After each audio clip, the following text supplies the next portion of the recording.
atalarımız işinin sırrını bilgenler, kiş oturup jırlar jırlap, usta şibu şikkenler. Asırlardan asırlarga kelgen halkımızның ғұрып адатын күрсәтүче ул шиккән сөлгеләр. Сөлге халыкның күңел байлыгы, аның рухи хәзинәсе. Үз нурлары кушып, кабатланмас ефәкләр белән чигелгән сөлге татар хатын-кызының уңганлыгын, булганлыгын билгели. Иң матур сөлгеләрне Сабан туе өчен әзерләгәннәр. Аның өчен ир-егетләр Сабан туйда бил алышканнар. Бала тугачаны ап-ак сөлге белән күргәннәр. Кыңгыравы туй атларында сөлге белән бизәгәннәр. Киленне кайнанасына биргән иң беренче бүләге дә сөлге булган. Ә инде яшь кәләшләр бирнә сандыгында шиккән сөлгеләр белән тулыландырганнар. Миштән чыккан икмәкне дә сөлге өстенә куйганнар.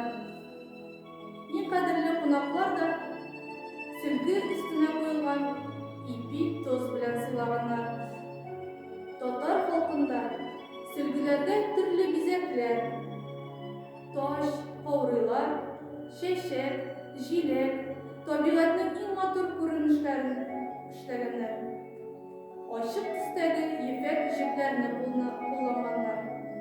Әйе, татар халкы нинди генә авырлыклар булса да, үзенең ғөреф-гадәтен онытмаган. Матур йолаларын, искиткеч бай тарихын күңел түреннән чыгарып ташламаган. Алар гасырлар аша безнең хузурга килеп ирешкәннәр. Сөлге халкыбызның әлеме дәрәҗәсенә күтәрелгән символ. Аңарда халыкның аклыгы, паклыгы, күңел җылысы саклана. Без 21-нче гасыр буыны буларның барысын да түкми-чәчми килгән буыннарга илтеп җиткерергә тиешбез.